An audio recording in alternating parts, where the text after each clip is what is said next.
Gets a block. Gets another block. He may score. He will score. Oh, my. He's dropped behind the line of scrimmage back at the 21-yard line. He's got a little bit of space. Travion Williams hurdles a man. Touchdown, Texas A&M. Game is over. It's over. Intercepted by Texas A&M. Armani Watts got the INT. The 2017 Texas A&M Signing Day show is presented by AT&T, mobilizing your world. Memorial Hermann, official sports medicine partner of Texas A&M Athletics. Regions, official bank of the SEC. Nissan, shop choosenissan.com. Innovation that excites. And a good morning to all of you. Welcome to 12th Man Studios in the south end zone of Kyle Field. This is Texas A&M's National Signing Day show. When the ink is dry at the end of the afternoon, the Aggies will have their 2017 recruiting class, and over the next 2 hours, we are dedicated to full coverage of it. Glad you have joined us. I'm Will Johnson, alongside Stephen McGee, former quarterback in our Texas A&M program. He also wore the star on his helmet for the Dallas Cowboys for a number of years, but now he's the star of our show, and we thank you so much for joining us today. A couple taquitos down and a cup of coffee. We're ready to go. Exciting day of signing day, a lot of coverage, a lot of things to get on today. I'm excited to be here. Yeah, it is a big day, and one of the things we'll do is essentially break news to you. When a young man is officially a part of the Aggie class, approved by the compliance office here at Texas A&M, we will let you know that very moment he is an Aggie. And let me start by asking you this, Stephen, just point blank. What does a day like this mean to Texas A&M football? Well, if you're the recruit, it's an exciting day for them and their parents and their families. A lot of blood, sweat, and tears went into this day. To have the opportunity to sign your name on the dotted line to play major college football, that is a big deal. I can remember the blood, sweat, and tears that went into that. It's exciting. But on the flip side, you know, you got coaches who are trying to build depth, build a program, and their jobs are on the line. If you miss a recruiting class and you have a hole, you don't get those good players, you're in trouble. So this is an important day, not just for the program, not just for the coaches, but for everybody. This is an exciting day, a big builder for the offseason. Now, for some, the day is past. In a minute, we're going to go down the list of early enrollees here at Texas A&M. You actually were one when you signed to join the Aggies. Here's the thing, though. Usually you get about 3 or 4 of these a year, maybe not that many. This time around, there are 9 early enrollees in the Texas A&M football program. They have signed their letter. They are in class right now. They are taking off-season program weight training from A&M. Is this a trend that we're starting to see more of in college football, the early enrollee? Absolutely. I mean, these guys want to get on the field and play. They're coming to college to play and compete for that job. Your best chance of competing, being there earlier, getting classes going, getting comfortable, learning the playbook so that learning curve come the fall isn't as big. Yes, if you want to compete and you want to play like a lot of these recruits are, get some big-name guys coming in, you better be here in the spring because these older guys have an advantage of you. They know exactly what it takes to be successful. Yes, very, very important and very smart on their part to get here early. Yeah, we'll start to run those early enrollees down in the next segment. Like we said, 9 of them, 3 on the defensive side of the ball. There are 6 on offense, and a lot of it is quarterback and wide receiver, so I know that's got you excited to talk about those guys, the pitch and catch combo. But think needs. You hear that thrown around a lot during the recruiting season. What are the Aggies' needs with this 17 class? Well, there's no doubt on the defensive side of the ball, you've got to find a way to replace Deshaun Hall and Myles Garrett. Yes, the guy that imposed his will on offensive consistently. If you're a defensive coordinator, the one thing you know you have to do each year, get after the quarterback. It doesn't matter what level of football you play, high school all the way up to the NFL. Defenses that are successful, get after the quarterback. And on the flip side, offensively, you can't go without a quarterback. Everybody knows that. So this year we have to replace both Myles Garrett and Trevor Knight, who are good football players, yes, but leaders. And that's a very important ingredient that you really can't put your finger on until these guys get here. Do they have that intangible quality to make people around them better? We'll find out. Yeah, there will be a quarterback competition come spring, and a couple of these recruits, early enrollees, may be involved in it. We'll run them down when we come back. The lights have been on in the Bright Complex since probably about 4 this morning. Take a look at the fax cam, and they are eagerly anticipating the newest Aggies becoming official to Texas A&M University and this football program. We will begin to run down the early enrollees on the other side of the break on Texas A&M's National Signing Day show from 12th Man Studios.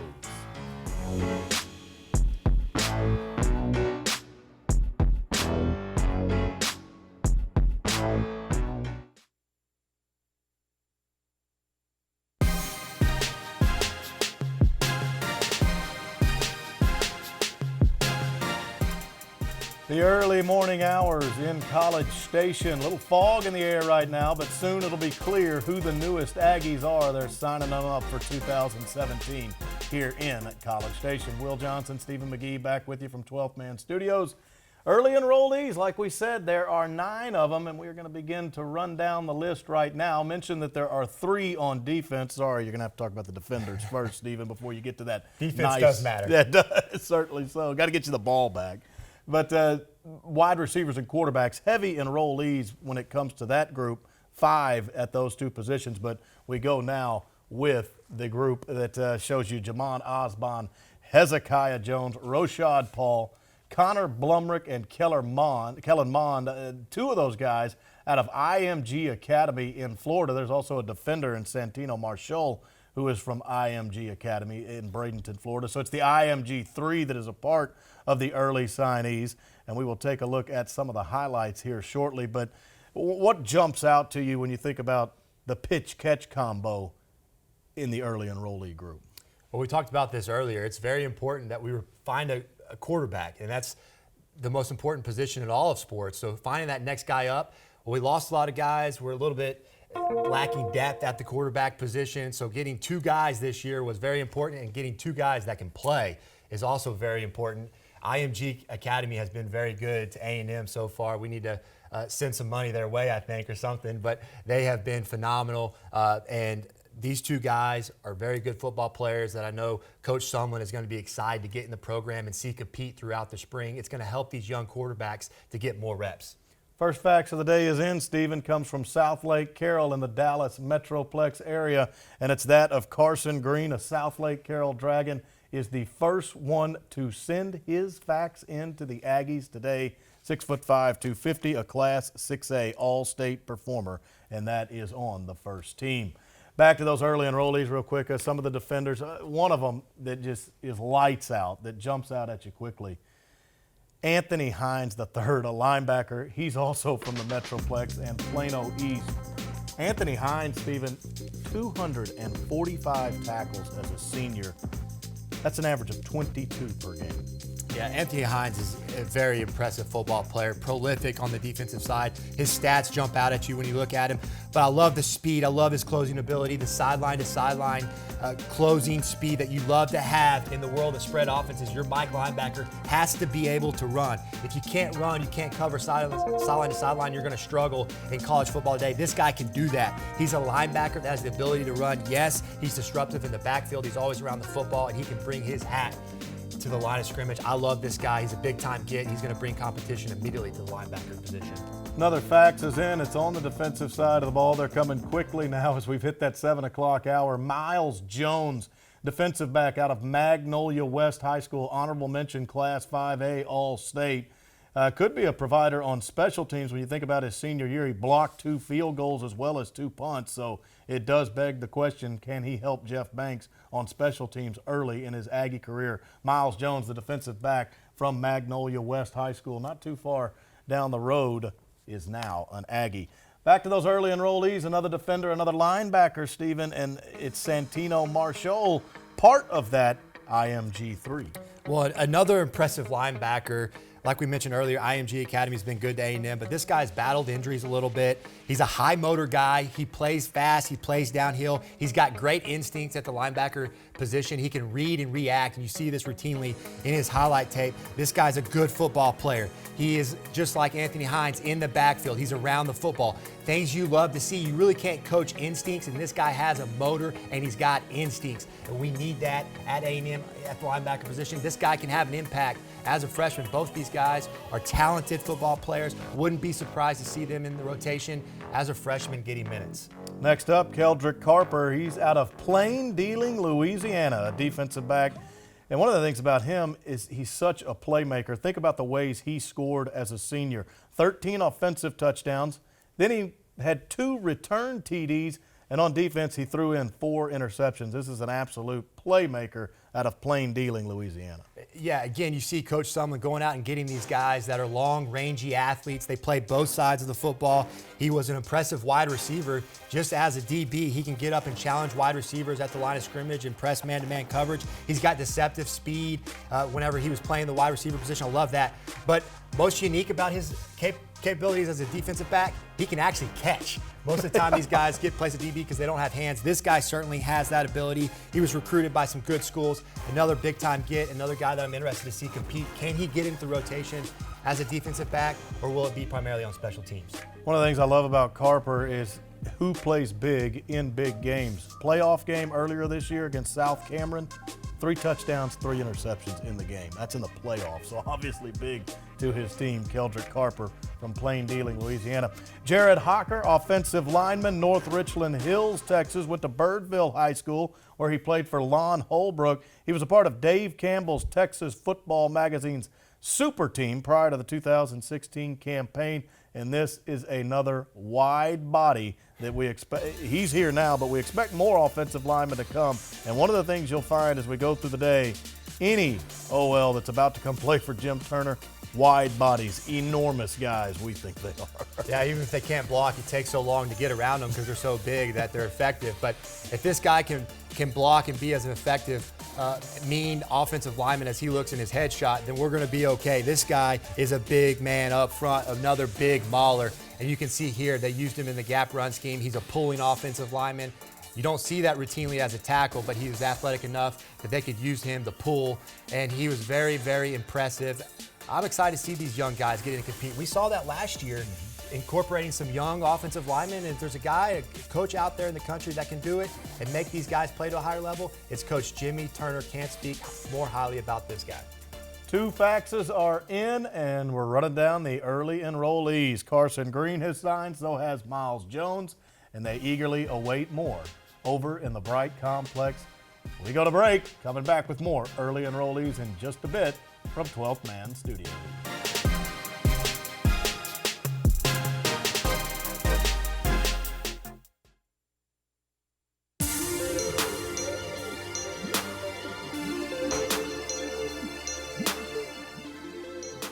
Welcome back to 12th Man Studios. Will Johnson, Stephen McGee with you. You saw some of the guys who are already here on campus as a part of this 2017 class.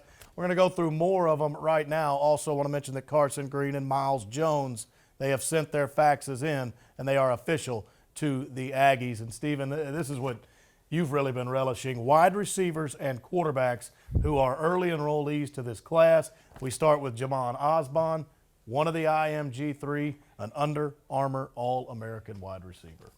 Yeah, this guy's very impressive. He's got the size and speed that you really covet at the wide receiver position. 6'3", big body, but he can run. He's long, and he can go up and make a play on man-to-man coverage on a jump ball. You saw that routinely. But the thing that really impressed me about this guy, he was an unselfish blocker, and you don't see that very often from a talented high school. He doesn't make the highlight tape very often. And for this guy, it did routinely. I love this. A guy that's unselfish. I look for this guy to come in and compete immediately at that inside wide receiver position that was vacated by Ricky Seals-Jones. I think he can have an immediate impact on this team. We have a lot of wide receivers that are moving on, but Jamon Osborne, a big-time football player and a big-time get. Kevin Sumlin has been able to go out and recruit the best wide receivers in the country on a year-in, a year-out basis and add this guy to that list. Yeah, he was a roommate of another IMG player that we're about to introduce you to that's already here at Texas A&M. You see Jaden Peavy out of Bel Air High School in the Houston area.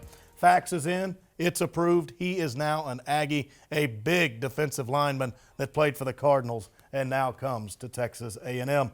Moving along with our early enrollees, next wide receiver up is out of Stafford, Texas, also near Houston.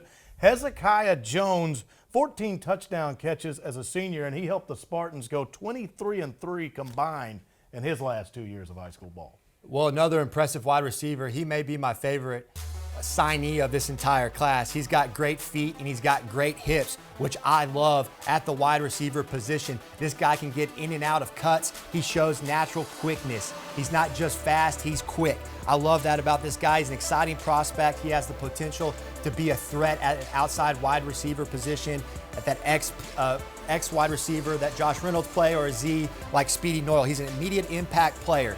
I have to think that this guy is going to find his way on the football field as a true freshman. If he can take on the X's and O's of having a new offense, I think this guy can be a football player. Big fan of Hezekiah Jones. Impressive. His highlight tape is out of this world. This guy can make an impact soon. Track star, did very well on the oval, and I love to look at what these guys did in certain games, how they took them over. 6 catches in a game against Needville in October, 4 of them going for touchdowns. That's game-changing right there. Absolutely. Hezekiah Jones out of Stafford, Texas. Roshad Paul. I think this guy's got a lot of Aggies excited. One, he's from the small town of Bremond that is nearby. And the other thing is he couldn't be beaten. He was a quarterback for Bremond, 47-0 in his high school career under center. No QB in Texas State high school history, not even Stephen McGee accomplished that. The greatest adjective that any athlete can be described by, winner. And if there's ever been a winner, it's this guy. He is impressive, a dynamic athlete that has another level of speed in the open field. He can separate away from defenders. I love this guy. I think he can make an impact in a lot of different ways on this football team, whether it's as a slot wide receiver, being in the backfield, running the football. Who knows what this guy can actually do? He may even take some snaps at quarterback. This guy is a playmaker. He's a winner. I love this guy. His highlight tape is too long. You have to have a couple cups of coffee to watch this whole thing. He is an incredible playmaking. He's a difference maker, and most importantly, Will, he's a winner. Love the fact that in 2016, Roshad Paul was named Mr. Texas Football. That means he was introduced before the Texas Bowl in Houston when the Aggies took on Kansas State, and he got a great ovation from the A&M crowd there. Quarterback now, Connor Blumrick. He is out of Pearland High School. Very interesting with him. His senior year with the Oilers down there in South Houston, he missed it. In the first game, suffered a foot injury, could not play the rest of the year. So perhaps when he gets back to action, maybe knocking a little rust off with Connor Blumrick. Well, the things you love about Connor, obviously he's got the big-time frame of the prototypical NFL quarterback. But the not-so-obvious thing about Connor that you wouldn't expect, he's a deceptive athlete. This guy can run. He can make all the throws. He has a good arm. He's an aggressive thrower, which you really can't coach. He's not scared to thread the needle in tight coverage, much like a Drew Brees is. He reminds me a lot of Nick Foles, NFL quarterback. Question marks around his game is he just hasn't had a lot of experience, hasn't had a lot of snaps due to injuries. He's going to come in here a little bit behind the 8 ball. He hadn't been under center a lot, so there's a big learning curve there, but there's a lot to build on. There's a lot to like with Connor. I wouldn't be surprised to see Connor sneak into this quarterback competition. A name that's not often spoken about, but a guy that has the ability to play the quarterback position at the highest level. I'm excited about Connor. I think he brings a lot to the table, but man, if he can play as good as that ponytail looks, Will, this guy is going to be a player for the Aggies. Yeah, Connor Blumrick played for Tony Heath at Pearland High School in South Houston. And finally, we round out the IMG3 and the guys who are in this signing class that are already on campus with none other than Kellen Mond. One of the things I love about him, he liked the deep ball, but he took care of the football. 25 TDs to 4 interceptions his senior year. Stephen, you had to go to week 9, late October, to find the first interception Kellen Mond threw this season. Well, another quarterback and another impressive hairdo nonetheless. Coach Mazzoni's going to have a lot to work with there. But a highly sought-after recruit. He's got good feet. He's a great athlete. Reminds me a lot of Tennessee quarterback Josh Dobbs. He's got a solid delivery. I love the high touchdown to interception ratio that Will spoke on. He protects the football. Very important qualities. You know, if there's any questions about his game right now, is he a polished enough passer to come in and have an impact on this football team as a true freshman in the SEC? He never threw for over 2,000 yards in a season, but I love his playmaking ability, his athleticism. We know Noel Mazzoni loves a quarterback that can run. We saw Trevor Knight do that in impact football games this year. Thinking about Arkansas on a quarterback draw, it changed the game, changed the flow. This guy, being able to affect the game with his legs is important, but he can also make the throws that he needs to. Kellen Mond was a Texan before transferring to IMG Academy for his senior year. started high school ball in San Antonio playing for the Reagan Rattlers. And like we mentioned earlier, Jamon Osborne at IMG, that was his roommate. So they've already got a connection. When we come back, Stephen, you're going to sit down with Christian Kirk, a guy I know that you would have liked to have thrown to in your days at A&M. We'll have that interview with you on the other side of the break as we continue on this National Signing Day show.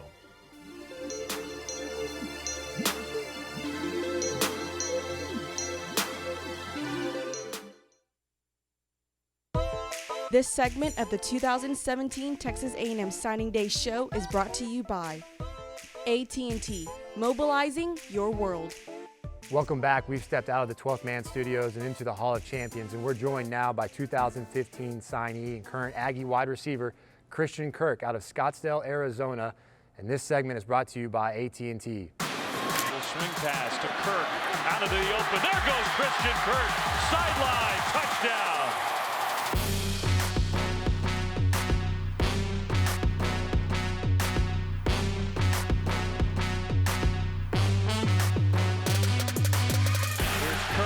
He's coming near side. He had a couple of returns for touchdowns last week. He may have one here this week. He is on the run. Touchdown, Texas A&M. All right, man. Off season, as you look forward into year number 3, a big year for any athlete, how do you improve off year 2? You know, I think the biggest thing is just focusing on the little things. You know, that's one of the things that I preach about a lot to the guys in the locker room and to myself, is just focusing on the little things, especially in the off season. And I think, you know, kind of looking back on last year, I think that's kind of where, you know, we stumbled a little bit, especially looking towards the middle of the season and, you know, getting over that hump and going to November. And, you know, we hit a rough patch there, and I think, you know, kind of lost track of, you know, the little things. So I think that's one of the things that we're going into this offseason focusing on. And, you know, we have some new faces around here that are going to help us get back on track. And, you know, I know everybody's bought in and ready to work. You talk about the little things, and how does that and that message that you're trying to bring to this team, what does your role look like, and how is it different than what it was last year? You know, I think it's a much bigger role. I'm, you know, it's crazy to think I'm, you know, one of the older guys now, especially in the receiver room. I, you know, have the most experience out of everybody in the receiver group right now, besides Damian Ratley as well. You know, we have a lot of new faces in that room, and, you know, just from a team as well, you know, we have a lot of new faces and a lot of new guys that are going to have to step up this year. And, you know, I think that's the biggest thing is, you know, the best message that we can, you know, portray to our guys right now is just holding the standard that we've held everybody else that's came through before, you know, and just holding them to that standard and coming to work every day and, you know, trying to be the best that we can be. Last season, certainly talked about the Alabama game, going into that week being number 4 and then finishing the season unranked. You guys have been through a lot of highs and a lot of lows. What did you learn as a second-year guy last year about experiencing highs and lows as an athlete? It's you know, it's definitely something that's challenging. As much as, you know, you want to say you're blocking out social media, you're blocking out all of, you know, the talk that's coming in and, you know, people in your ear. And, you know, we got ranked number 4, and, you know, everybody's phones is blowing up. And, you know, that was one of the messages that, you know, Coach Summer was trying to, you know, portray to us was, you know, try to block all that out and just focus on us, focus on what we've been doing, what message that we've been, you know, kind of focusing on since week 1 when we were unranked, and then we went to number 4. And I think, you know, we struggled as a team as a whole from, you know, blocking all that out and just focusing on us and going out there and having fun and just winning football games. And so I think that's the biggest thing this year, because I believe we can have that same success this year as well. So, you know, once we get back in that position, we're just going to have to work on that. Okay, as a veteran guy that you spoke of a while ago, what's the advice you would give to these new freshmen signees coming in here? I think it's, you know, just trusting the process and just coming out every day and working, you know, working your tail off. It's, you know, this isn't high school anymore. It's going to change real fast, and, you know, you got to learn time management skills. You got to learn organization, and, you know, you have to, you know, be able to divvy up all your eggs in different baskets and, you know, put yourself in the right place to be successful. And the coaches and the staff around here do a great job of that, but you have to have a lot of self-discipline to, you know, be able to come out and focus on football at the end of the day when you have school, classes, study hall. And once you get on that field, it should be all football, all business, and, you know, go out there and ready to work. One of your fellow veteran leaders in the locker room, but a roommate off the field, Armani Watts. What's something we don't know about him? Oh, you know, I think, you know, he's, you know, it's funny, you know, everybody says he's a quiet guy, call him, I know Mikado calls him Babyface Assassin just because, I mean, he just, you know, when he gets on the field, he's just an animal. But when you see him off the field, he's just chill, does his own thing, kind of a quiet guy, laid back, and, you know, we get along well. We have fun at the house, and, you know, always watching movies, playing video games, stuff like that, and it's, you know, it's fun having him as a roommate. So Josh Reynolds, Ricky Seals-Jones, Speedy Noyle all gone. You're kind of the lone survivor from last year's starting lineup. What do you expect from the wide receiver group? Who are some faces that Aggie fans don't know about that you're expecting big things from? Well, I think number one is I don't expect anything less than, you know, what we had for the previous years. And, you know, that was one thing that we addressed day one when all these new guys stepped in, you know, with Coach Moorhead is, you know, and like I mentioned before, the standard's not going to change. You know, that bar's still going to be set very high. And, you know, we had great guys, like you just mentioned, Ricky, Jeremy, Speedy, Josh. You know, those guys came through and they paved the way for me, taught me the ropes. And, you know, now it's my turn to teach these guys, you know, how, you know, we go about our business as receivers in the G unit.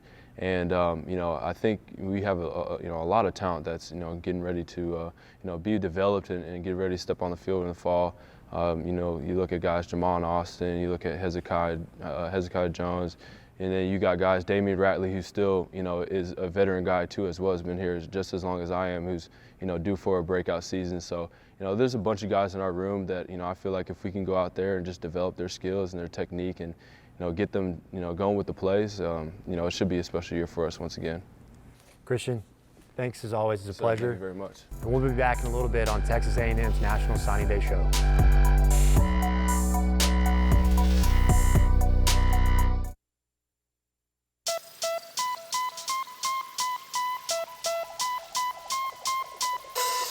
Faxes continue to come, and the most recent one came from over in Hutto, Texas, where Ondario Robinson just signed while we were at break. You like it when the guys from Hutto sign because you get to talk about how they were a former Hippo, the only one in the United States with the mascot of Hippos over there in Hutto. Ondario Robinson, the defensive end, 18 tackles for lost yardage last season, Stephen. 12 of those were sacks, and you always wonder about special teams with a young player. He blocked a field goal and 2 punts, Ondario Robinson, in his final season of high school. So you always wonder if these guys can contribute special teams-wise to start their careers at A&M. Yeah, luckily Ondario Robinson doesn't play like a Hippo. He's another long, rangy athlete on the defensive side of the ball. He was consistently disruptive, like Will said. You love a defender that's making tackles in the backfield because these are the type of game-changing plays. When an offense has to go on 2nd and 12 or 3rd and 13 and play behind the sticks, it really helps on the defensive back end. These guys cover. There's not many teams that have good play calls on 3rd and 12. This guy is disruptive all over the field. And certainly, like Will mentioned, if you can have an impact on special teams, these coaches are going to realize that they can depend on you on meaningful snaps on the defensive side of the ball as well. Ondario Robinson is going to bring a lot of competition at the defensive end, maybe a 3 technique on the D-line. We'll see how he transitions to the college game. But another exciting get. You can never have too many D-linemen. I'll take you to an October game that he played against Bastrop. Ondario Robinson, 10 tackles, 7 of them behind the line of scrimmage for lost yardage. 4 of those were sacks. So yes, he can certainly be a menace in opposing backfields. Robinson was coached by Steve Van Meter at Hutto. Next one up, Miles Jones. He signed just a tad earlier. Magnolia West defensive back. Played for J.D. Berna there, honorable mention class 5A All-State. Miles Jones, the DB out of Magnolia West.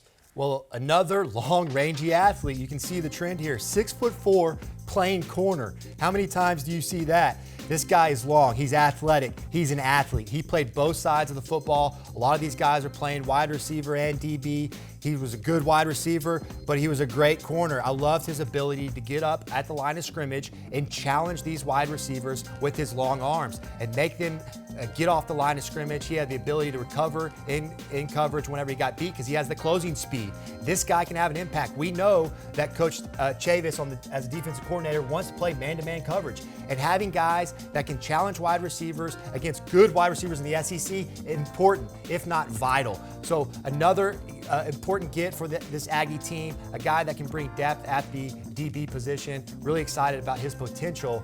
6'4" corner, Will, you don't see that often.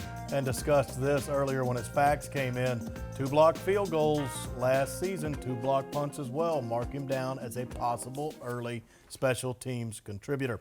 Jaden Peavy, Houston Bel Air Cardinal, senior year, 77 tackles, 10 sacks, 14 quarterback hurries. It's tough to register a bunch of tackles from the defensive line position. In September against Clear Falls, he made 15 stops and hurried the quarterback 5 times, creating havoc from a spot where it's not all that easy to do it from. Yeah, Jaden Peavy's impressive now. 6'6", 290-pound high school athlete. This guy is imposing. He's a big, strong run stopper up front. He can play the DN position. They slid him in and played the 3 technique. I see him translating into a 3 technique in Coach Chavis's defense. But man, this guy has great penetration. That's what you want on the inside of those defensive tackles. Guys that can move that offensive line backwards and force that running back to make a cut earlier than he wants to and get going the wrong direction. This guy has great hands. He uses the swim move, and you'll see this routinely in his highlight tape. You don't see that often. Most of the time, these D linemen don't have good hands. They're not coached well. This guy clearly does and has been. He uses his hands well, and he makes an impact. I'm really excited about Jaden Peavy. I think he can have an impact and be a good football player for Coach Chavis. You just saw Grayson Reed is now officially a part of this Texas A&M signing class. Offensive lineman out of Houston, Cy Creek. 4 O-linemen have already signed to this class. Their coach, Jim Turner, he's a former military man. He'll like their promptness as they are very much on time this 2017. I think these linemen are hungry. They're trying to get into the cafeteria, so they got to get the facts in before they can eat. Yeah. That's a good way as a coach to say, hey, man, get your facts done. You can go eat. These linemen are always the first ones in. We were laughing. Last year they did the same thing. These guys are ready to go, and I'm sure Coach Turner's excited to now have all these guys in. They're waiting at the doors of the R.C. Slocum Nutrition Center right now, and we are standing by in 12th Man Studios. When we come back, we go to the Hall of Champions again. Stephen McGee sits down with Armani Watts.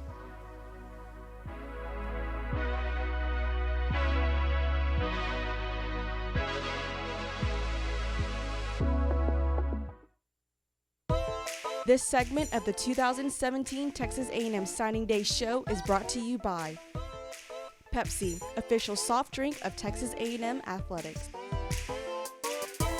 Welcome back to the Hall of Champions. We're now joined with current Aggie safety Armani Watts, a graduate of North Forney High School, a Falcon.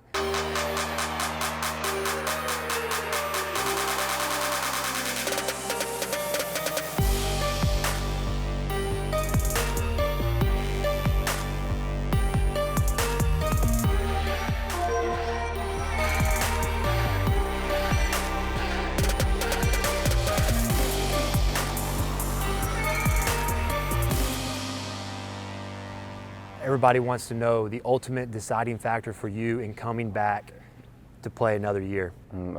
Basically, I made the decision based off my injury. I didn't want to end my career like that here. I wanted to end it on a special note. And close to graduating, so there's no point in leaving early. No rush yet.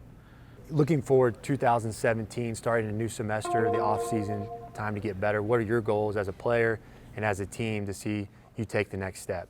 One of my goals actually I'm a senior now, so being more involved in a leadership role, being more vocal. I'm a quiet guy, I just like to play, but it really helps the younger guys if you're more vocal and help them out on anything you see that they're doing wrong, because I've been here so long. I know what to do now, and just help out the younger guys. The word on the street is you may be quiet by nature, but they call you the baby-faced assassin. Mikado Henson came up with that. Obviously, I barely have any facial hair, and I still have the same face since I was a young kid. And just on the field, I like to hit a lot of people, and I do it hard, so it just stuck with me. What is your leadership style? How do you bring your leadership capability to that huddle and make the guys around you better? It's bringing a lot of energy. Just at the end of the day, having fun with teammates, and it's a game, so you should have fun doing what you're doing, but also you want to win, so just bringing energy and just having fun doing what I do. Describe defensive coordinator John Chavis in as few words as possible. Intense. Really, he'll be your best friend, and he'll get on you the next time. But it's just, like I said, he makes the game fun, and he just enjoys coaching. You can tell that he enjoys coaching. He loves the players, and he cares for us. What have you learned most from him? Really just being patient, learning the schemes, and knowing that when you do something wrong, it's always a next play. So just move on to the next play and just be patient. Looking forward to 2017 now, how does this Aggie defense get better as a whole? Consistency, staying consistent throughout the whole year, being better tacklers, and just giving in to what coaches are telling us and what we need to do. So your advice for this new signing day class, you're going to be a senior, a great Aggie, a leader, been productive as a football player, all very important things. How do these young guys, what message would you like to send to them? Really just take the time to just realize what situation you're in. In high school, they're probably the best athletes and everything, but now in college, everybody is the same. So work ethic is a big thing now, and film study. It's like the little details in every situation you're in on the field, and everything counts when you're in college now. How does this A&M team take the next step and compete for the SEC title next year? Being able to get over that mid-season slump. We start off hot, and this year we're going to have to finish strong. Can't hit any road bumps, and the whole thing is consistency. Being able to prepare like we have in the beginning of the year and throughout the whole season. Ending that Tennessee game in front of 100,000 fans, talk about the emotion and the excitement. The best feeling in my life, really. Kids, you always dream of moments like that, watching it on highlights on TV, and to actually be one of those highlights is amazing. And it's crazy how that play happened, because Coach Joseph always preached on that one play, the post wheel, and it happened to be the last play of the game. As a fan, that was I was in a Mexican food restaurant going crazy, so thank you for that. All right, I want to ask you about the third quarter, fourth down stop against Arkansas. You stopped running back Keon Hatcher. Talk about the play, the excitement. I know Aggie fans watching that. A very impressive goal line stand. So it was our second goal line stand, ran our goal line package. They've been trying to pound it in with quarterback sneaks the whole time. And I'm one of the two DBs on the field with Nick Harvey. So it was just a play that had to be made, and knowing that I had to make that tackle in an open field, and I ended up doing it. Big play for the team. Tell us something about your roommate, Christian Kirk, that all of us Aggie fans don't know. Probably being weird, having fun all the time and stuff. Real athletic skateboarder, West Coast kid, so you got skateboard and stuff. So he plays this game called Fallout all the time. Probably people know about it, but I hate it. It doesn't really make sense, but that's really it. Can he play ping pong, or is he making this up? I'm probably better at ping pong, to be honest. I like it. I'm going to have to meet you on the ping pong table. Armani, thank you so much for your time. Good luck to you next year. This segment has been brought to you by Pepsi, and we'll be back to you after the break.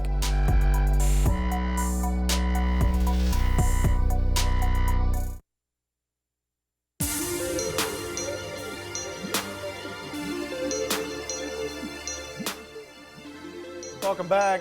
A look at the Bright Complex and our fax cam here on Texas A&M's National Signing Day show. Just in, a tight end. The Aggies certainly need this position as they move along under the Kevin Sumlin regime, and Keenell McZeal out of Port Neches Groves is now an Aggie, and he played for Brandon Faircloth at PNG. He is the 11th to send his fax in this morning. Texas A&M, the class of 2017, shaping up nicely. Get you some of the highlights of those who have signed already, and Carson Green, Miles Jones, and Jaden Peavy were some early signees.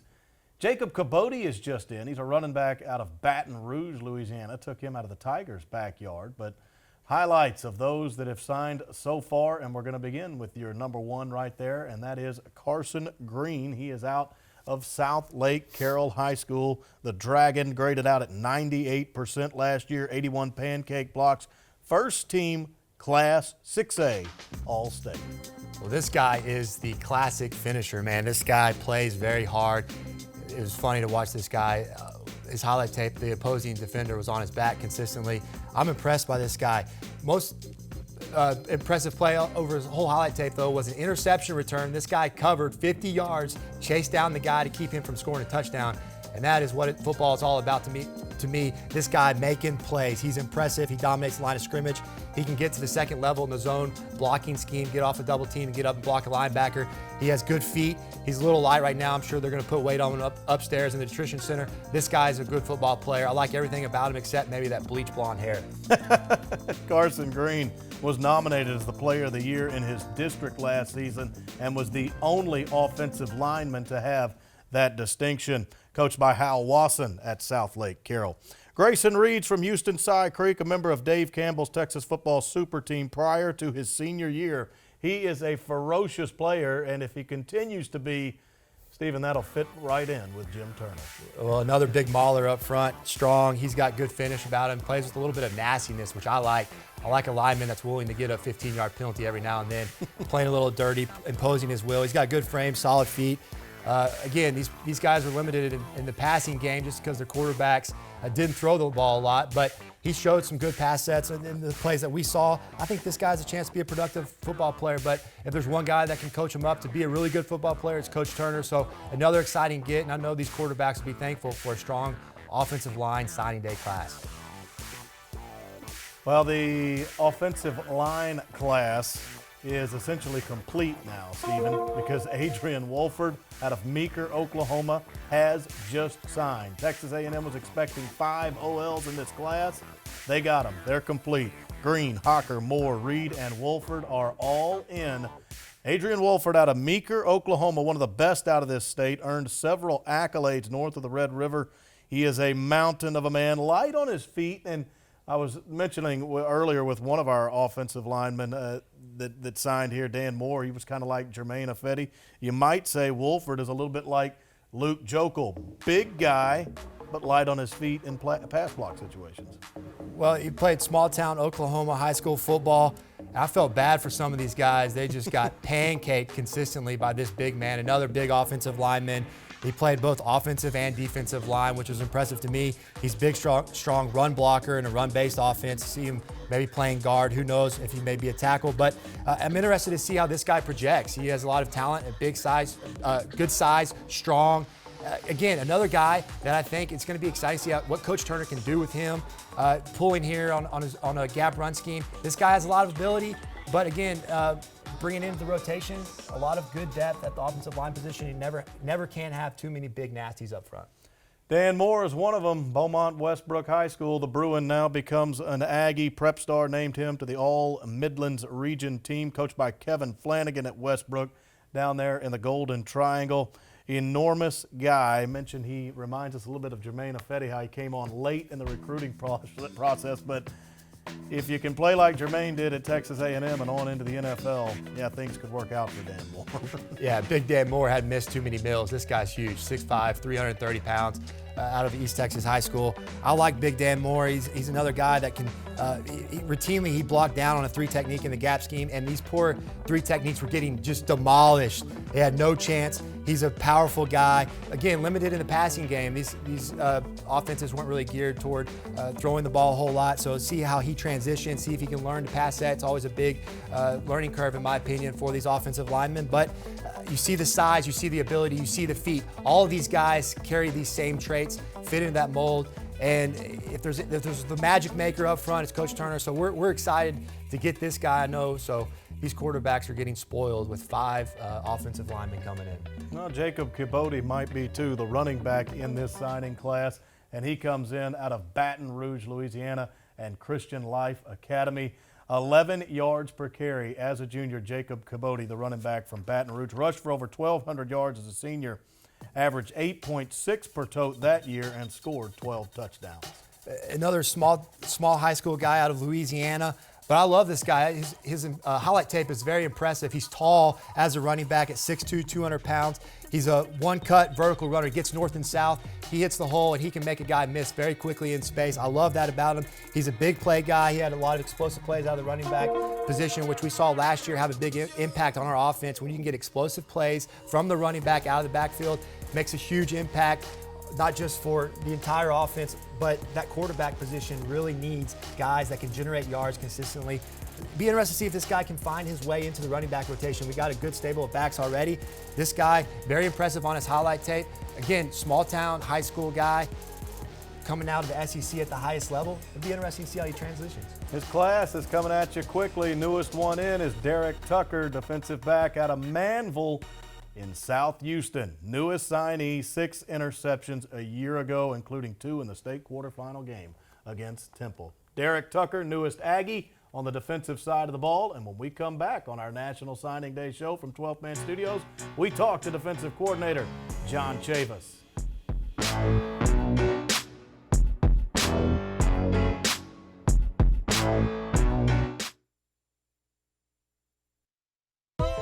This segment of the 2017 Texas A&M Signing Day show is brought to you by Memorial Hermann, official sports medicine partner of Texas A&M Athletics. A busy morning in the Bright Complex. Kevin Sumlin and his staff awaiting the newest Aggies and their faxes. They are arriving in a hurry, and we're thankful that one of the coaches has stepped out of Bright into our studio, and it's defensive coordinator John Chavis. He'll roll into his 3rd year in 2017. Coach, big day. Thanks so much for taking the time. No doubt. Exciting day, big day, and obviously one we've been looking forward to. I want to immediately ask you about one of the early enrollees that is in this class, because I look at numbers initially. You guys look at more than that, obviously, but Anthony Hines, if you can register 245 tackles in a season, I don't care at what level it's at, this is an incredible football player. Oh, there's no question, and I mean the numbers speak for themselves. It's highly unusual. You get guys that reach 100 tackles, and that's kind of a mark to in terms of a standard. But when you start talking 200 tackles, it's almost unreal. And it is in terms of the competition and the level of play that he's playing in. Mm-hmm. Speaking of film, Coach, when you have an opposing team turn on your film each week, what kind of message do you want them to see sent from your defense? Well, we want to establish an identity, and certainly, we want to be tough, we want to be physical, we want to be well coached. But from a scheme standpoint, we want to be multiple, and we take a lot of pride in being a pressure defense. We want to create problems. We don't want to sit back and let offenses create problems for us. We want to create problems for them. Absolutely. And speaking of losing a couple guys up front, maybe some new faces coming into that starting lineup this year. Aggie fans maybe don't know a name out there that we're not as familiar with that you're excited to see come through the spring and compete for a job. Well, that's where we are. We're getting ready, and we're in a phase now where they're doing a great job in the weight room, and that's very important. Those names are going to pop up during spring and after spring. I think it's a little early to mention names. We're going to have competition going on. We got a lot of young players that will make their position known in spring practice, and that's what we're looking for, is getting them through the cycle that they're in the weight room right now, and then getting into spring practice and then determining where we are as a defensive football team. In the coaching world, improvement is always at the forefront of your mind. You're looking to get better each and every day. With that said, what do you maybe label as the next step for the Texas A&M defense? Well, we've got to really become consistent.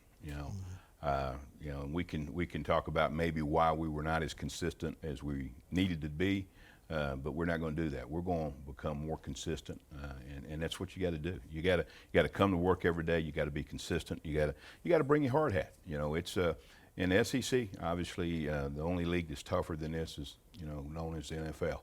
And the competition's great, and we want to be a part of that competition. So we got to keep pushing the envelope. That's what recruiting's all about. Sometimes you improve yourself through recruiting. Sometimes it's in the weight room, and then it's coaching and developing. And that's what we got to do, is develop these athletes once we get them here. Speaking of the NFL, now losing Myles Garrett, a big-time player that any defensive coordinator would dream to have. Aggie fans out there wanting to know, how are we going to replace Myles Garrett and the impact he had on this defense? Well, I don't think you replace a player like Myles Garrett. Obviously, we got some guys that are going to step up, but really, it's going to be an effort of a lot of people. And, we may change some things from a scheme standpoint that we're looking at. In terms of, what we do pressure-wise, but we lost a great player, but as a unit, we will replace him as a unit, not as one. Thinking about this signing class here today, we've seen some of them come in, Miles Jones, Derek Tucker in the secondary, mentioned the linebacker, Anthony Hines. You also have got Santino Marchiol, who's an early enrollee, Jaden Peavy's there on the defensive front. Anything stand out to you at this point with today's signing class as we roll along through the morning? Well, there's a lot of things. Obviously, we're meeting some needs. We're getting some guys that are really going to be big-time SEC football players. There's no question about that. We're getting a little more size up front in terms of what's going on there. That's important. But when you look at the class on the back end, I think we're getting some incredible speed. That's going to make us a lot better in the secondary. Coach, you mentioned before we started, 38 years ago, you made the biggest commitment of your life. It's your anniversary today. Yeah. Congratulations to you and the wife. Thank you very much.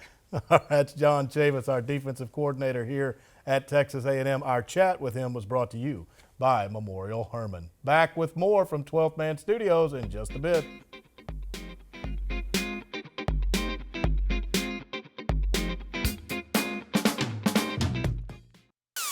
This segment of the 2017 Texas A&M Signing Day Show is brought to you by Regions, official bank of the SEC. We remain right here in our lounge from 12th Man Studios in the south end zone of Kyle Field. We continue with our chats with our coordinators and now our OC, and that is Noel Mazzoni. He enters his second year in 2017. And Coach, thanks for taking so much. Thanks so much for taking the time. Obviously a big day for you guys. Yeah, it's good being here, Stephen. We'll see you. I haven't seen you guys in a while. It's been too long. Yes, it's been too long. He's been over there styling his hair. Yeah, he's getting it right for the Takes set. a while. I did cut it this morning, by the way. good. Yeah, just for you. Looking sharp for signing day. That's always key. Coach, you think about the 2017 season coming up. First and foremost, what do you feel like is an offensive strength of this team? I like our guys. Mm-hmm. I mean, I think just the who they are, the character of this group. I'm really excited about the young guys that are coming in. I mean, we had a chance to bring in 4 or 5 guys here at mid-year, which is really a plus for us. A couple really whom I'm excited about. Both our quarterbacks that are coming in, Kellen and Connor, and plus Jamon and Rashad and Hez, and that group that's coming up. So it's I can't wait for spring ball to get started. Mm-hmm. Coach, on the flip side of things, thinking about this offense this spring and going into next fall, what do you guys want to improve on most before the season kicks off? Stephen, as your offense always takes on a little bit different personality every year, and a lot of that depends on the cat taking the snaps. And with Trevor, he brought so much to our offense as a runner and making decisions in our running game. So we kind of geared a lot towards his strength, which was that. And then we had the deep ball or the big throws with Josh and Speedy and Ricky. I think spring's a time where we're going to kind of find out who we are. I know one thing for sure is that we got to be able to run the football, and we got to be more consistent. I thought at times we were really good. I don't know what we averaged, like 211 or so yards a game, but I think we have to be consistent at the end of the year. That's why I'm excited about Coach Sumlin and JT signing all them big cats that they got.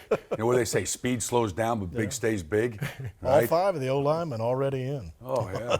And, they're all 6'5", 300-plus type guys and athletic. I went and watched a couple of them play basketball, and it's amazing. You see a 330-pound guy lead the fast break. That's a pretty good sign. Well, the guys that are going to benefit the most from those linemen, the quarterback position, of course, we talked about the 2 signees, Kellen and Connor, but you also got 2 guys on campus that are saying, hey, don't forget about me, Nick Starkel and Jake Hubenek, who's been here through thick and thin for the Aggies. Talk about that competition moving into the spring. What are you most excited about? What do these guys bring to the table? No, it's a great room.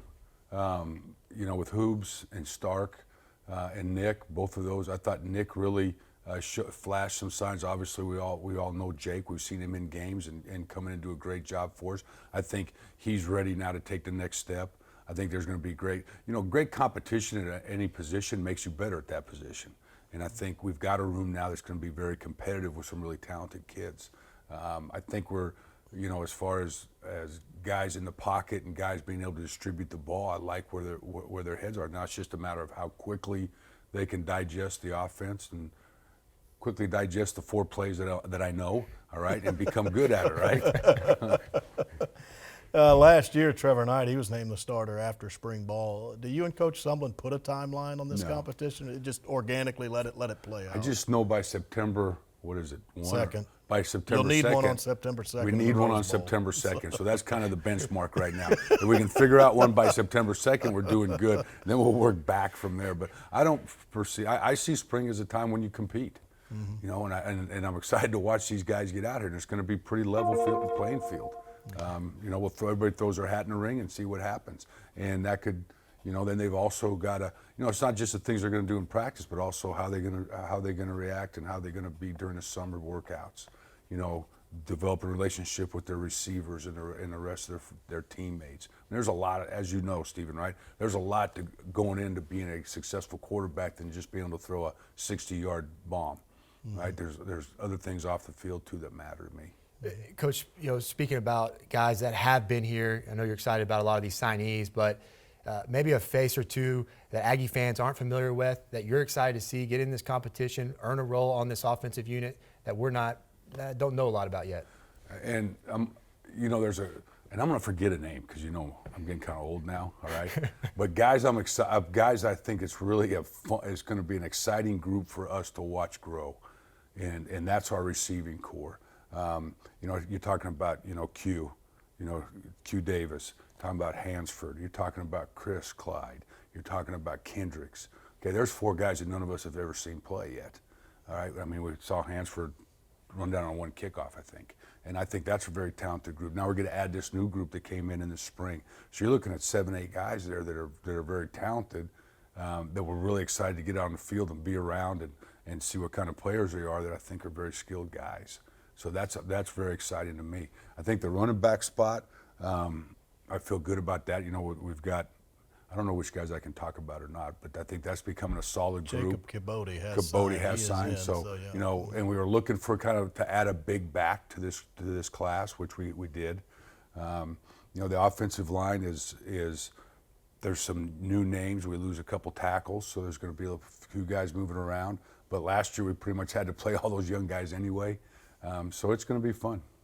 Just real quick, Devondrick Buddy Johnson, a linebacker out of Dallas Kimball. He is the newest member to sign in this class. Just sent his facts in, so we make him official. Devondrick Buddy Johnson reaffirmed his commitment to Texas A&M last night. So, Coach Mazzoni, I mean, you've got some defenders lining up that's going to make it tough on you in practice here pretty soon. That's great, isn't it? Now, don't forget, though, we had to try to block Miles and Day there for a whole spring in a camp. But no, it's fun. I think it's exciting. Signing days become totally different. Mm-hmm. I mean, it's like another season now, all right? And not back in the old days when we used to throw all the letter of intents in our cars and we used to have to drive and we'd personally sign every guy and nobody knew who you signed anyway, But I think it's a really the direction. And these kids are coming in here now and seeing what's happening at Texas A&M and the excitement and the places we want to go with this program. And I think a bunch of these really good football players and some young guys we've already got on the football team see that. And I mean, I can feel it.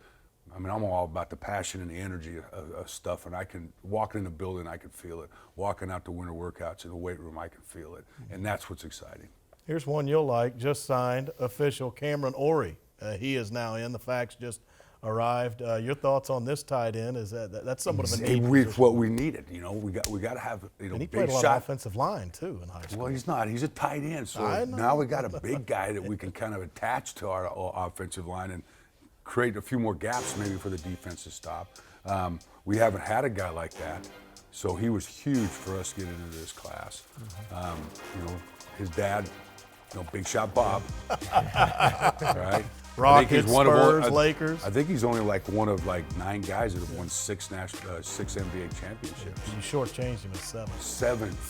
Sorry, Big Shot. Sorry, but really excited about Cam coming in here because he really fills a need that we don't have. So he's unique to us already as he shows up. So hopefully he's been working out and he's getting ready to go because we're going to need him. All right, Coach. Big day. Glad you got up early for it. Got the haircut. Got the haircut. Joined us here today. Took a shower. There you go. Did the whole Look thing. good. Look young as ever. You signed 2 quarterbacks. Your guys are already in. You can sleep good. I know, it's been awesome, right? They were in December, right? They already showed up. Good stuff. Thanks so much for the time. Enjoy the rest of it. You bet, guys. Thank you. All right, that's Noel Mazzoni, our offensive coordinator, right here from 12th Man Studios.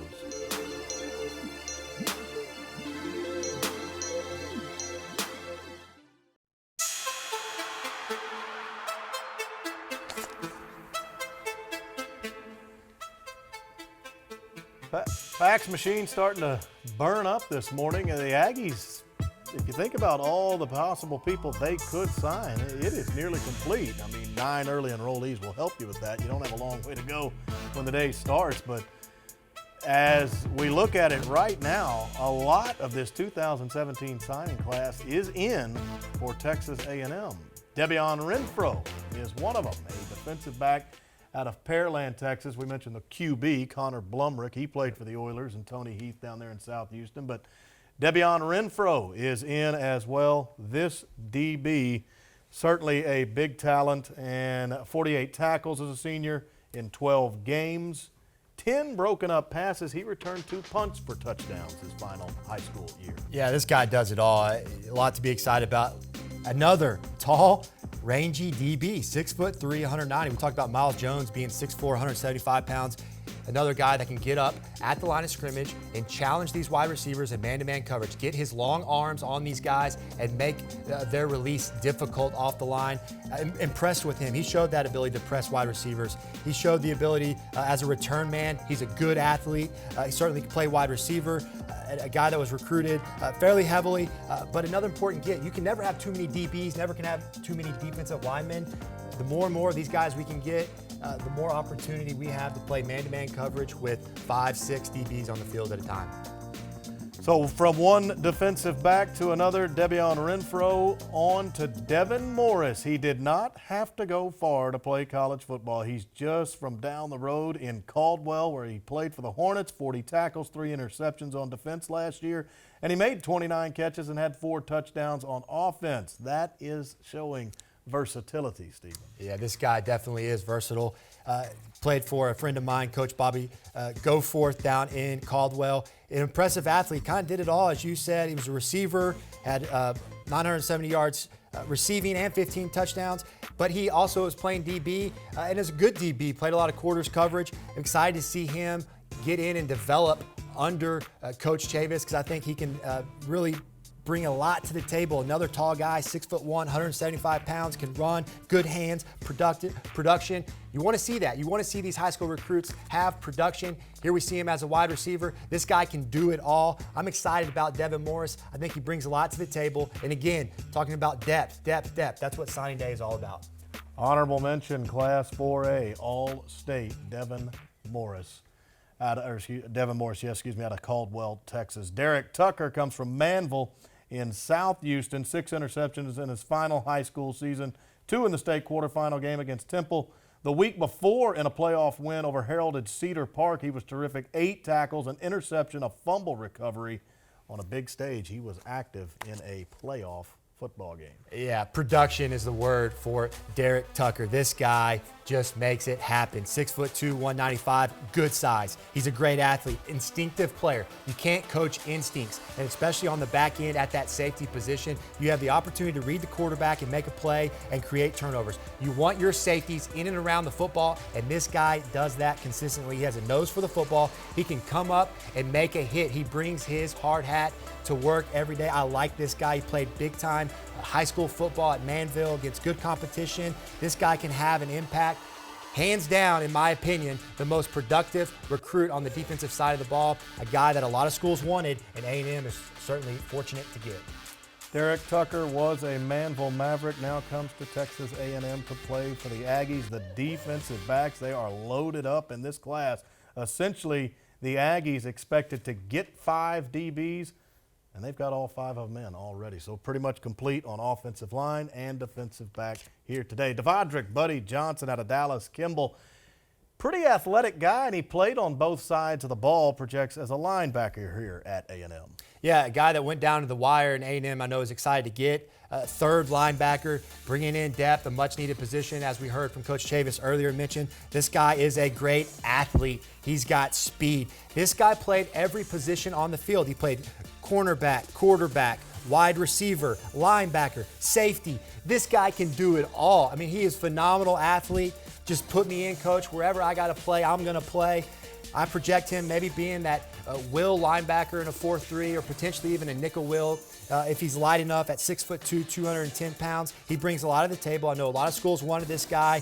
He produced. He played big-time high school football. I know the stage won't be too big for him at A&M. Exciting that Devondrick Johnson is in Texas A&M Aggie.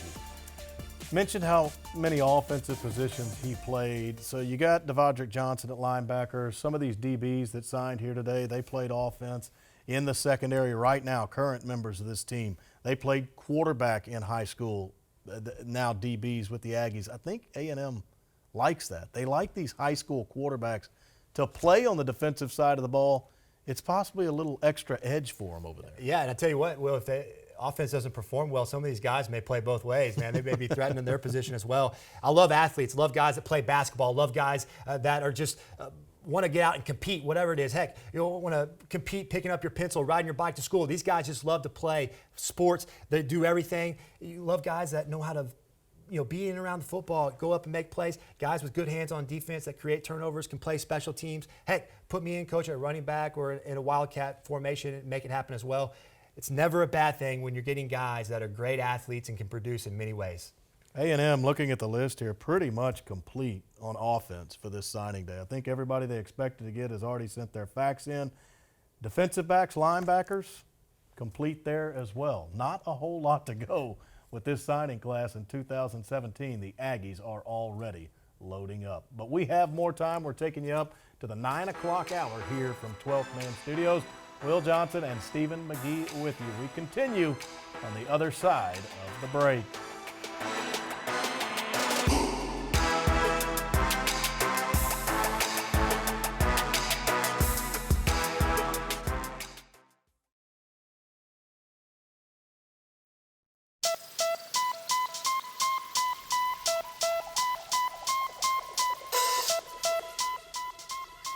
Well, Stephen, we're almost complete today. Essentially, if you look at the expectations of this Aggie signing class in 2017, really only about 2 left. A&M could sign 26, 27. We're up around the 24 range already. Remember, we started with 9 early enrollees in this 2017 class, but A&M moving along pretty nicely here. Yeah, it's a very good thing if you're a coach to have those faxes coming in quickly. Not near as stressful as a day as it is sometimes. A lot of drama in recruiting these days, but the more and more depth, man, a lot of guys coming in, which is good, which is competition and depth. Those are the 2 big words you really think of when you talk about signing day class. But the list is long, but the list also fills a lot of needs that we had. Talk about linebacker, DNs, offensive linemen, and of course quarterback. Some big-time needs that we needed this year, and we're going out and getting them. First one to come in was Carson Green on the offensive line. The Aggies are complete at every position essentially except for defensive line. They are hoping for 2 more who are committed to fax in later today. But these offensive linemen, I mean, they are massive, and we are about to get into talking offense here in just a bit. And one of the things we're going to touch on are the tight ends. Keenale McZeal is in. Cameron Orey is in. One we haven't been able to bring you yet that we will here in just a second is Cam Buckley. But tight end, such a neat position. We just talked to Noel Mazzoni a minute ago, and you could tell he is very clear about wanting to run the football. You can't run it SEC style without a big tight end, kind of like the O.J. Howards of the world. Really saw the tight ends come into the factor last year when Trevor Knight got hurt and Jake Hubenet came in. Doesn't really have that running threat from the quarterback position, and they brought in some tight ends and made that edge longer for those DNs to get to the quarterback.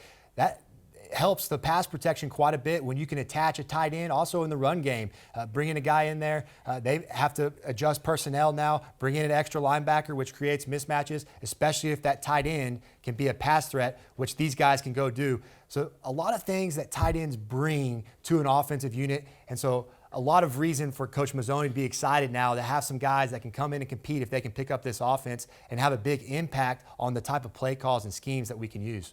We'll get to those tight ends in just a second, but first up on the highlight reel, Cam Buckley, wide receiver out of Cedar Hill, Texas, prominent program here in the state. 26 catches as a senior, 31 as a junior. Cam Buckley, Stephen, is an Under Armour All-American. Well, this guy's got good height again. He's a vertical threat in the passing game, made some big-time catches. I think he was hurt as a wide receiver in a run-based offense, limited passing ability at times. For him to be able to have the amount of production that some of these other guys were benefit to have. But this guy won't be shell-shocked when he arrives on campus. He played at Cedar Hill High School, a big time. I mean, there's not a high school district in the country that is as competitive as this one with the likes of Duncanville and Cedar Hill. There's some big time football players that come out of this area of Dallas. So this guy knows athletes. He knows how to compete at the highest level. I don't think he'll be shell-shocked at all going against Division I athletes in the SEC. This guy can have an impact. He's got all the tools you look for. Certainly he's going to develop and be more of a well-refined wide receiver product, but he brings a lot of ability to the table, and I know Mazzoni is going to be thrilled to death to get this guy in the rotation. Cam Buckley out of Cedar Hill High School. From one Cam to another, Buckley to Ori, the tight end out of Katy Taylor. And Coach Mazzoni talked about him a little bit, but we'll touch on him further. Yeah, his father, he comes from a winning pedigree, Robert Ori, 7 NBA championship rings, 2 with the Rockets, 2 with the Spurs, and 3 with the Lakers. But his son, a big guy at tight end, 6'5", 250. Yeah, this guy is a big-time tight end, not just as a recruit, but as a physical built 6'5", 261. Man, this guy is huge, and I love the way he plays football. He plays it the right way. He's a big, willing blocker. He plays low. He's a great finisher. I love, Will, that he plays with attitude. You love a guy that's will block his tail off. You don't see many big-time high school recruits out there blocking their tail off in high school football. You put this guy on the end of a line of scrimmage, he almost looks like a tackle, but he plays light, like a tight end. He's light on his feet. He can do a lot of things, brings versatility. He is a big physical tight end. He wasn't used much in the passing game. They didn't throw the ball a lot. You know, another guy that was kind of limited by the quarterback play, you know, not really featuring the passing game as much. But this guy has the skill set. He has great genetics coming from Big Shot Bob. Hopefully he brings the championships that his dad won to A&M. This guy, bringing him into the rotation is going to have a big-time impact. I see this guy getting on the field early. 6'5", 250 out of Katy Taylor. Honorable mention, 6A All-State. Played for Coach Trey Herman down there at Katy Taylor in West Houston in the area. Couple of tight ends in this class. Keenell McZeal is one of them. PNG, Port Neches Groves, 34 catches last season, 7 of them going for touchdowns. It's almost you get different kind of tight ends in this class. Cameron Ori might be the blocker. Keenell McZeal's the guy that can catch a lot of passes. Yeah, I haven't seen too many tight ends that are as athletic as this guy. They used him on screen passes. They used him on speed sweeps as a tight end. I haven't seen that too often. They split him out as a wide receiver and singled him up outside at the X position. This guy has good speed, and he's got great hands. You can see him go up and make plays on the ball consistently. Is he a little bit undersized, not near as big as Cameron Ori, like you mentioned, but he can line up and block people. Certainly an advantage there. When you think about Ricky Seals-Jones, this guy has a lot in common with Ricky Seals-Jones, a guy that is definitely a threat in the passing game, can run routes downfield, but that can also be attached to the inner line of scrimmage and be an effective run blocker as well. This guy's dynamic, and I really think that in the creativity of Coach Mazzoni's offense, that they'll be able to scheme up ways and find advantages based on personnel and mismatches by using the tight end position and using Big Keenell to have an impact on opposing defenses. This guy's exciting. I'm excited to see them rotate some of these tight ends more consistently throughout the game now that they have some big-time players. Keenel McZeal played for Coach Brandon Faircloth at Port Neches Groves. You know, you had a pretty good tight end at Texas A&M and even with the Dallas Cowboys for a little while in Martellus Bennett. It's good luck to him in the Super Bowl here. Exactly. It's good to see those tight ends be able to overcome their poor quarterback play and go on to do big things. Martellus Bennett and Joey Thomas, another big-time tight end. These guys are a quarterback's best friend playing with the Dallas Cowboys. Jason Witten was the glue to that offense. Tight end is probably, outside of the quarterback position, the one spot on the field that has to know most of the offense. You got to know running schemes and terminology with the offensive linemen. You got to also be able to run routes and know the passing game as well. And they're the guy that these quarterbacks use to be the hot answer when defensive coordinators try to overload you with pressure. You always look to that tight end for an answer. These guys got to be smart football players, but they also got to be great athletes in the passing game, and they got to be strong to be able to block those big, strong DNs in the SEC. So you ask a lot of tight ends, but you really get a feel for why they are so important. Yeah, we do wish Martellus luck in the Super Bowl. We would be remiss if we also didn't wish the same for Jake Matthews of the Atlanta Falcons coming up on Sunday. We're back in a moment on the National Signing Day show here at Texas A&M.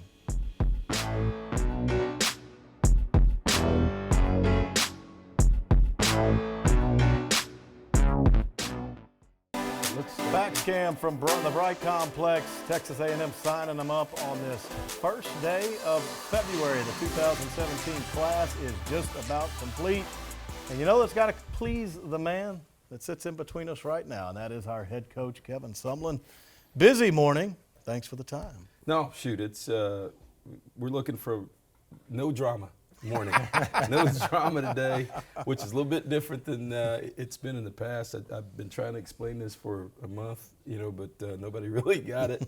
We had 9 mid-year high school players. We had the reason being that we look back last year, we had 3 mid-year guys, and the 3 mid-year guys that we brought in, Braden Mann was our kickoff guy, had like over 70% kickoff in the end zone. Deal as a freshman. Colton Prater, all he did was start every game at guard, and then Travion Williams, all he did was rush for 1,000 yards. So I'm not a rocket scientist, but I think when the guys come in early, they can help you. Yeah, it seems to work. One of the things, it's so busy January. You're making in-home visits. Recruits are coming to you on campus here to check out A&M. You're handling things with your current team and staff. Have you gotten a nap? Do you need one? Where does that fall in all this? No, I mean it's after today. Actually, that's why we're trying to get this thing over as early as we can. We've been everywhere in the last couple. After the bowl game, and obviously up until then, really we haven't really had a guy. This class has really been committed since last year, and haven't wavered. They've stayed together. Hopefully we'll pick up one more today that may help us, and that's it. I mean, these guys have they've looked around. Everybody's kind of hammered them the last couple weeks, but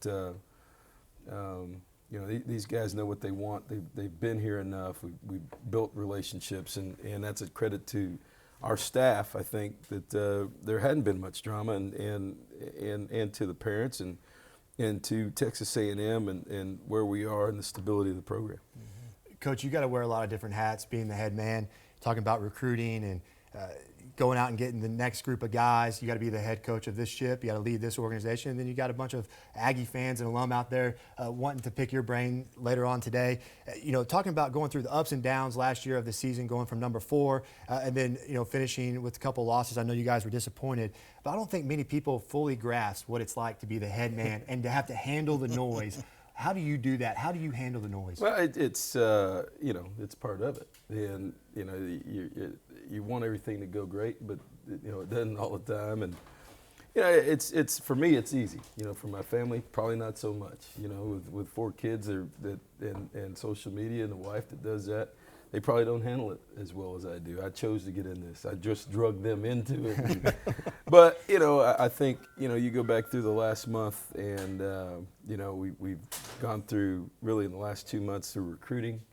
We've hired 5 new coaches in our weight room, a head strength coach and 4 assistants during this period of time, which, it's hard to do in this day and age of everybody trying to know everything. And then and hiring a defensive back coach, which we've got that done too now. So along with this signing class, and you got to hire people, and what happens is if you're doing great, you're going to lose assistant coaches.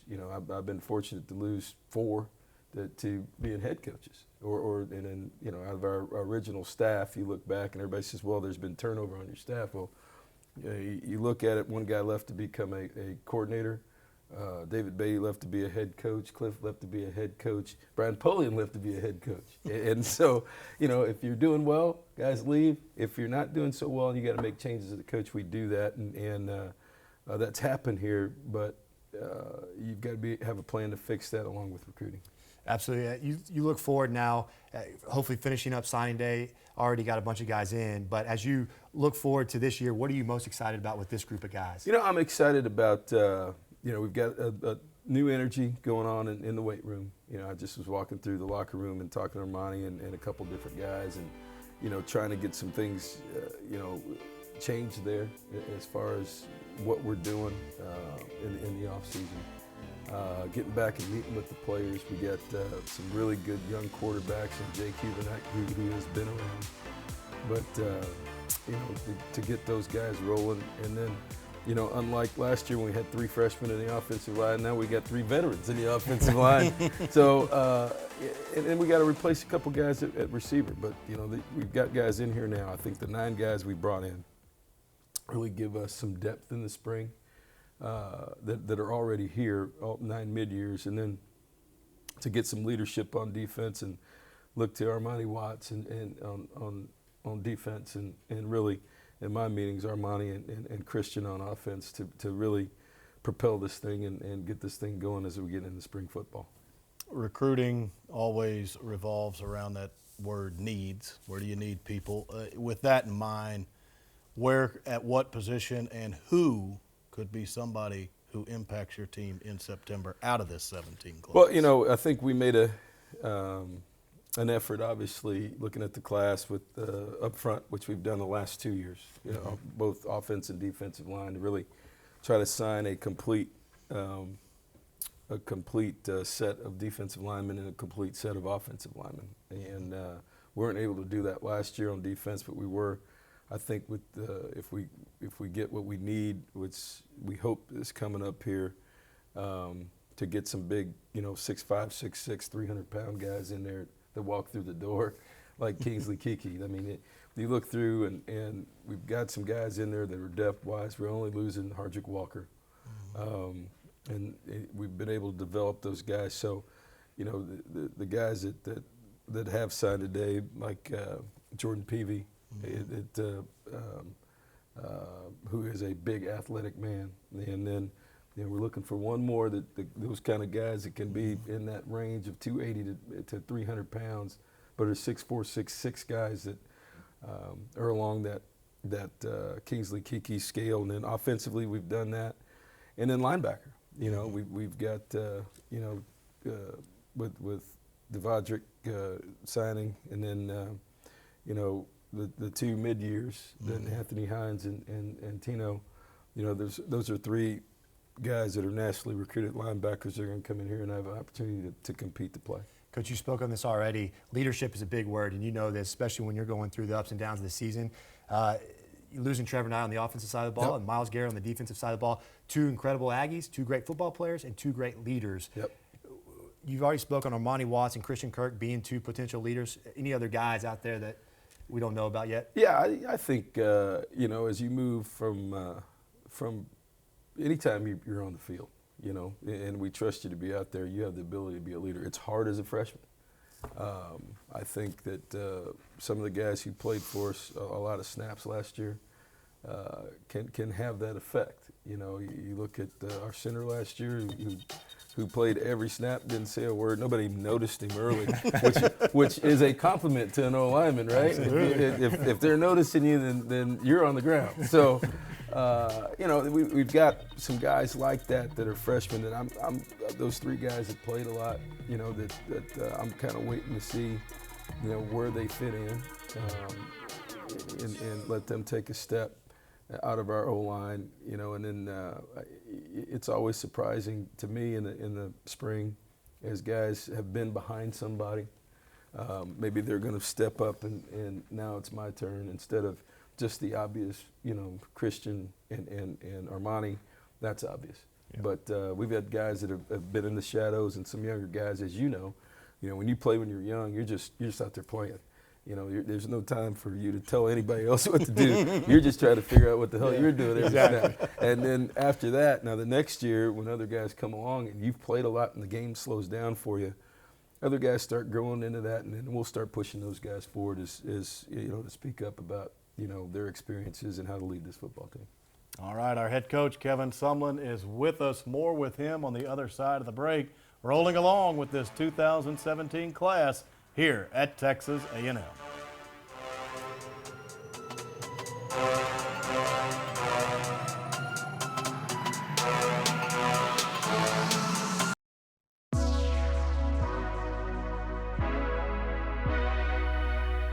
We welcome you back, and we conclude our signing day show with one more chat with head coach Kevin Sumlin. And we had you on just a second ago, but Stephen won't let me get out of here without discussing these quarterbacks with you.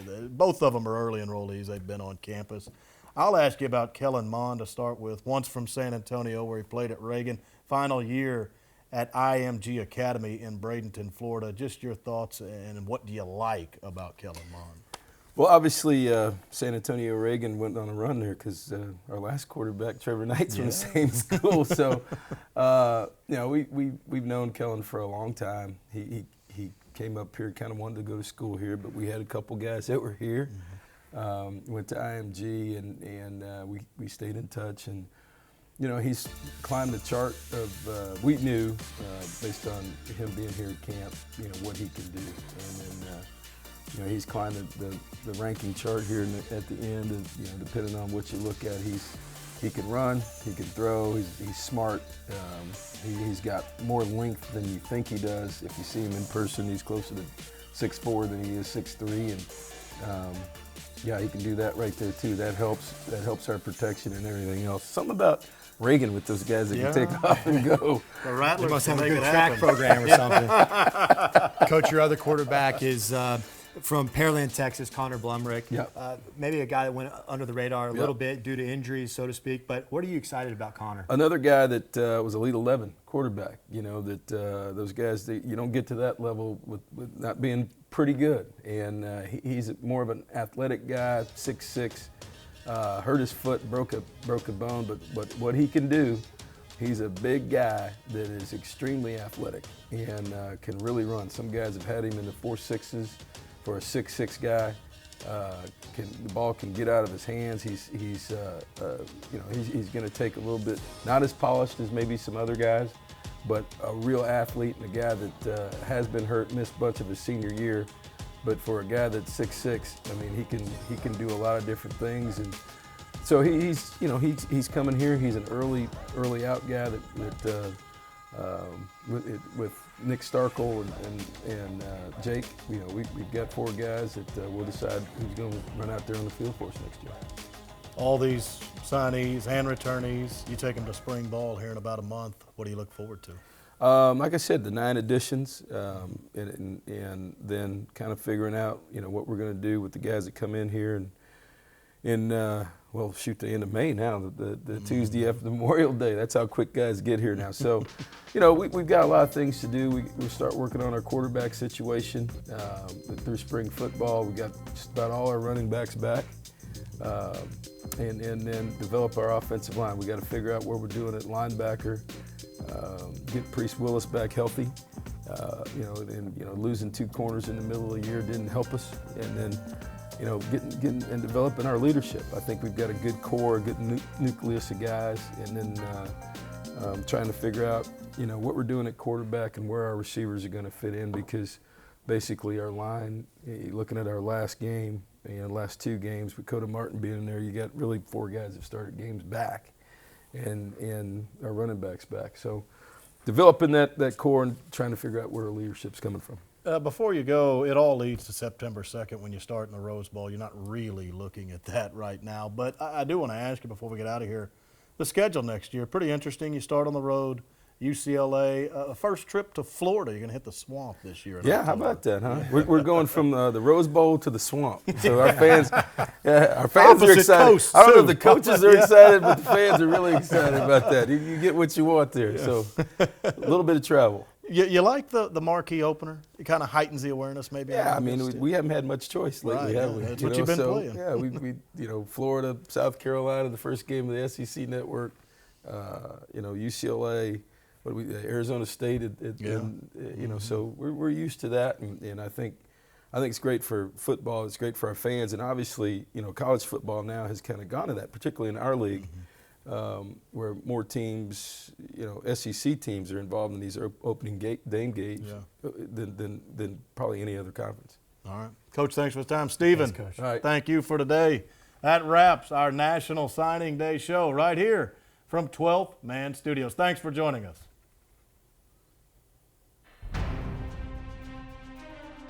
The 2017 Texas A&M Signing Day show is presented by AT&T, mobilizing your world. Memorial Hermann, official sports medicine partner of Texas A&M Athletics. Regions, official bank of the SEC. Nissan, shop choosenissan.com, innovation that excites.